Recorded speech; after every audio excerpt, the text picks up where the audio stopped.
Movie की शुरुआत में देखते हैं कि दो हवाई दुर्घटना से बचे लोग एक सुनसान द्वीप पर एक रहस्यमयी मशीन जैसी चीज खोजते हैं। उसके ऊपर एक भारी हैच लोहे का दरवाजा लगा हुआ था, लेकिन उसमें न तो कोई ताला था और न ही कोई हैंडल। लेकिन सवाल यह था, अंदर क्या है? ये पता लगाने के लिए दोनों ने टूटे हुए विमान के मलबे से एक अस्थायी हथौड़ा बनाया और जोर लगाकर उस हैच को तोड़ने की कोशिश की। एक भयानक धमाका हुआ। उस वार की ताकत से सहारा देने वाला ढांचा तक टूट गया, मगर हैच पर एक खरोंच तक नहीं आई। गंजा आदमी गुस्से से पागल हो गया। वह हैच पर लात मारते हुए उसे गालियां देने लगा। गंजे आदमी ने देखा कि उसकी टांग घायल हो चुकी थी, लेकिन अजीब बात यह थी कि उसे बिल्कुल भी दर्द महसूस नहीं हो रहा था। उस रात उसे यह बात बहुत अजीब लगी। उसने ठान लिया कि वह हर हाल में इस हैच को खोलेगा। लेकिन तभी अचानक आसमान में विमान की तेज आवाज गूंजने लगी। दोनों ने ऊपर देखा तो एक विमान नियंत्रण खोकर नीचे गिरता दिखाई दिया। उन्हें लगा कि शायद बचाव दल आ गया है। दोनों बिना देर किए उस तरफ दौड़ पड़े। रास्ते में गंजे आदमी को कुछ दिखाई दिया। उसने उठाकर देखा तो वह एक क्रॉस था, लेकिन जैसे ही गंजे आदमी ने पास की बेल खींची,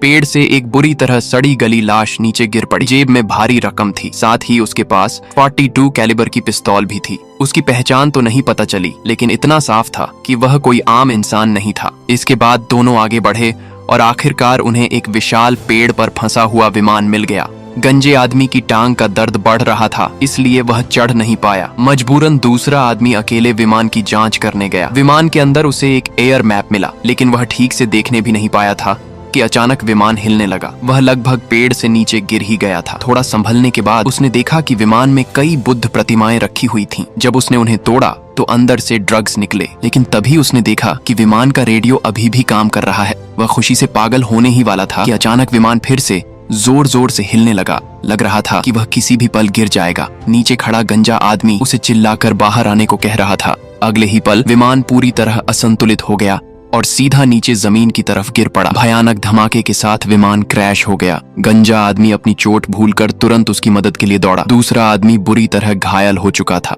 गंजे आदमी को पता नहीं कहां से इतनी ताकत मिली, लेकिन उसने उसे उठाया और सीधे कैंप की तरफ भाग पड़ा। करीब आधे घंटे बाद वह घायल आदमी को कैंप वापस ले आया। जब जैक ने हादसे की वजह पूछी तो गंजे आदमी ने झूठ बोल दिया कि वह गलती से पहाड़ी से गिर गया था। इसके बाद जैक उसका इलाज करने लगा, लेकिन जब उसने गंजे आदमी को मदद के लिए पुकारा तब तक वह कैंप छोड़ चुका था। वह सीधे उस रहस्यमयी हैच के पास गया और जोर जोर से रोने लगा। असल में वह पहले कमर से नीचे तक लकवाग्रस्त था, लेकिन इस द्वीप पर आने के बाद वह चमत्कारिक रूप से चलने लगा था। उसे लगता था कि यह इस रहस्यमयी द्वीप की शक्ति है, लेकिन अब उसकी टांगों ने दोबारा काम करना बंद कर दिया था। वह जमीन पर घिसटते हुए हैच के सामने पहुंचा। अचानक वह हैच चमकने लगा। उसी समय घायल आदमी भी होश में आ गया। उसने जैक को उस रहस्यमयी हैच के बारे में बताया, लेकिन ज्यादा कुछ कहने से पहले ही वह फिर बेहोश हो गया। तभी जैक ने देखा कि उसकी टांग बुरी तरह सूज चुकी थी। ये कोई साधारण गिरने की चोट नहीं थी। गंजे आदमी के झूठ की वजह से जैक गलत इलाज करता रहा। अगले दिन वह आदमी मर गया। उधर उसी दिन एना के बच्चे का जन्म भी हुआ। पूरा कैंप एक साथ खुशी और दुख दोनों में डूब गया, लेकिन गंजा आदमी अभी तक वापस नहीं आया था। जब उस आदमी का अंतिम संस्कार हो रहा था तभी वह खून से लथपथ हालत में कैंप लौटा। उसने सबको विमान मिलने की बात बताई। ये सुनकर जैक अपना आपा खो बैठा। अपने दोस्त की मौत ने उसे पूरी तरह तोड़ दिया था। वह गंजे आदमी को मारने दौड़ा, लेकिन बाकी लोगों ने बीच में आकर उसे रोक लिया। जैक को शांत कराने के बाद घुंघराले बालों वाला आदमी जो रेडियो सिग्नल खोजने की कोशिश कर रहा था, गंजे आदमी के साथ विमान ढूंढने निकल पड़ा। लेकिन असल में वह उससे सच उगलवाना चाहता था। तभी एक चौंकाने वाला सच सामने आया। पहाड़ पर रेडियो सिग्नल भेजते समय जिसने उसे बेहोश किया था और उपकरण तोड़ दिए थे, वह कोई और नहीं बल्कि यही गंजा आदमी था। ये सुनते ही वह आग बबूला हो गया और उसने बंदूक सीधे उसके सिर पर तान दी। गंजे आदमी ने तुरंत सफाई दी कि उसने यह सब इसलिए किया था क्योंकि उसे डर था कि रेडियो सिग्नल की वजह से उनके कैंप की लोकेशन उजागर हो जाएगी और द्वीप के आदिवासी उन पर हमला कर देंगे। कुछ देर के लिए उसने उसकी बात मान ली, लेकिन जैसे ही उसने हैच के बारे में पूछा, गंजा आदमी फिर से अनजान बनने लगा। आखिरकार वह उन्हें उस हैच तक ले गया। हालांकि उसने चमकने वाली घटना छिपा ली। जैक हैच खोलना चाहता था, लेकिन घुंघराले बालों वाले आदमी ने इसका कड़ा विरोध किया। लेकिन इसी बीच एक अच्छी खबर भी आई। बड़े काले आदमी की बनाई हुई नाव आखिरकार तैयार हो चुकी थी। वे लोग समुद्र में निकलने ही वाले थे कि तभी छोटे काले आदमी ने कुछ देखा। सबने ध्यान से देखा तो द्वीप के बीचों बीच काला धुआं उठता दिखाई दिया। उसी समय फ्रांसीसी महिला भी अचानक वहां पहुंच गई। उसने सबको बताया कि यह काला धुआं आदिवासियों के हमले का संकेत है और जब भी यह दिखाई देता है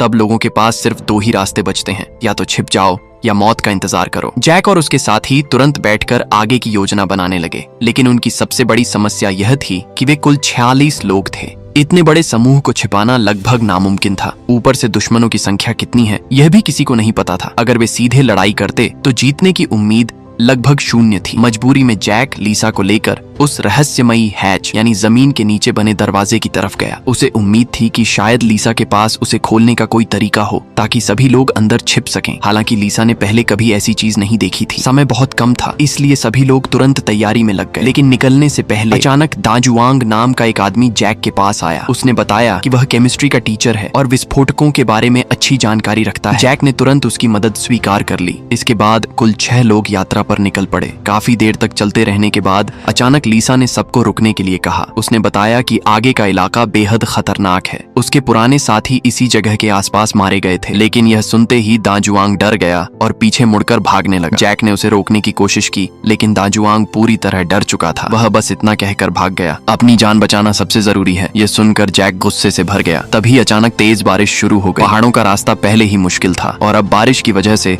वह और ज्यादा फिसलन भरा हो गया। उसी समय सभी को कहीं से अजीब आवाज सुनाई दी। सबने एक साथ सामने की तरफ देखा। वहां दाजुआंग वापस आता दिखाई दिया जो रास्ता भटक गया था। लेकिन अगले ही पल वह खतरनाक राक्षस अचानक प्रकट हो गया। सभी लोग जान बचाकर भागने लगे, लेकिन गंजा आदमी हैरानी की बात यह थी बिल्कुल शांत खड़ा रहा। वह भागा नहीं, बल्कि ऐसा लग रहा था जैसे किसी चीज का इंतजार कर रहा हो। दूसरी तरफ लीसा और बाकी लोग झाड़ियों में छिप गए। कुछ ही देर बाद चीखने की आवाजें बंद हो गईं। अब केवल भारी कदमों की आवाज आसपास घूम रही थी। कुछ सेकंड बाद वे कदमों की आवाज दूर जाने लगी और वातावरण फिर से शांत हो गया। तब जाकर सभी ने राहत की सांस ली। इसके बाद सब लोग फिर से इकट्ठा हुए। दाजुआंग अब अकेले जाने की हिम्मत नहीं कर पा रहा था, इसलिए शर्मिंदा होकर वह भी टीम के साथ चलने लगा। काफी देर बाद वे आखिरकार उस जगह पहुंचे जहां विस्फोटक रखे थे। वहां एक टूटा फूटा पुराना समुद्री जहाज खड़ा था। उसे देखकर सभी लोग दंग रह गए, क्योंकि वह जगह समुद्र से लगभग 4 किलोमीटर दूर थी। इतनी दूर जहाज आखिर कैसे पहुंच गया?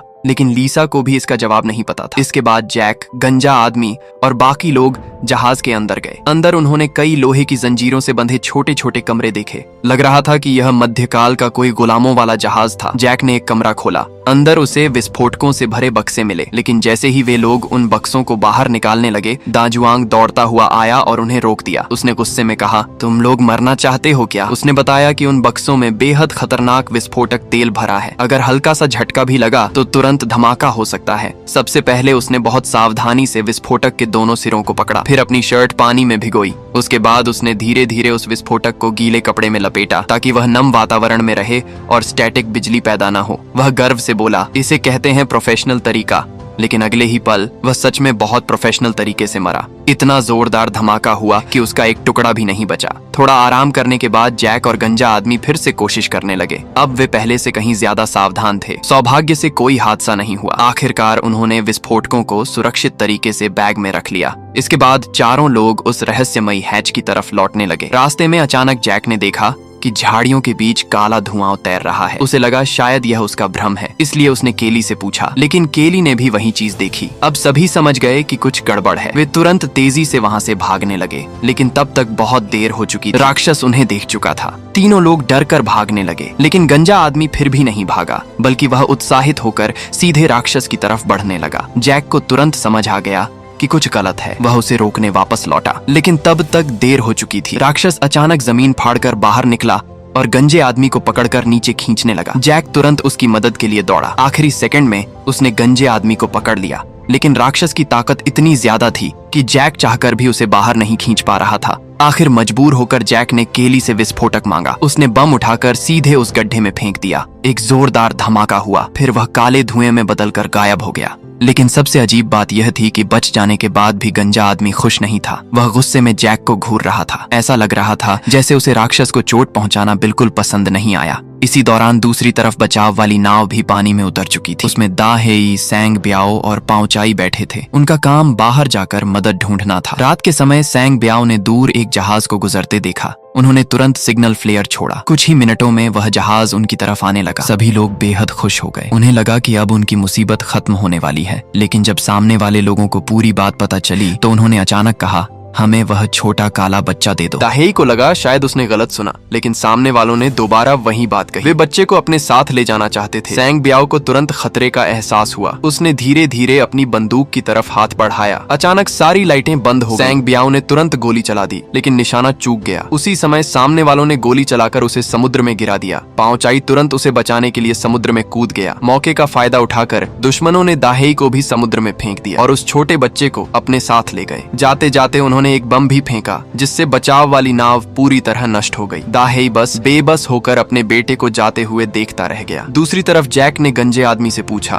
तुम मुझे ऐसे क्यों देख रहे थे? क्या तुम उस राक्षस की रक्षा करना चाहते हो? उसने कहा कि उसे लगता है कि विमान दुर्घटना कोई हादसा नहीं थी, बल्कि यह सब किस्मत का खेल था जो उन्हें यहाँ तक लेकर आया। उसने कहा, सोचो, विमान की सीढ़ियां इतनी तबाही में कैसे बच गईं? स्टील वाला आदमी विमान के नीचे दबकर मारा गया और इस द्वीप से उठता काला धुआं भी कोई संयोग नहीं था। उसके मुताबिक ये सारी घटनाएं उन्हें उसी रहस्यमयी हैच तक पहुंचाने के लिए हुई थीं। लेकिन जैक एक व्यावहारिक इंसान था। वह किस्मत जैसी बातों पर विश्वास नहीं करता था। इसके बाद चारों लोग हैच के पास पहुंचे। उन्होंने विस्फोटक लगाए और फ्यूज तैयार की। सब कुछ तैयार हो चुका था, लेकिन तभी अचानक मोटे आदमी की टॉर्च नीचे गिर गई। जब वह उसे उठाने झुका तो उसकी नजर हैच पर लिखे कुछ नंबरों पर पड़ी। वह नंबर बिल्कुल वैसे ही थे जैसे उसके दोस्त ने शैतानी डिब्बे के बारे में बताए थे। ये देखकर मोटा आदमी डर गया। वह तुरंत विस्फोट रोकने के लिए दौड़ा, लेकिन गंजे आदमी ने उसकी बात नहीं सुनी। उसने जल्दी से फ्यूज में आग लगा दी। मोटा आदमी पागलों की तरह आग बुझाने दौड़ा। सौभाग्य से जैक ने समय रहते उसे खींच लिया। अगले ही पल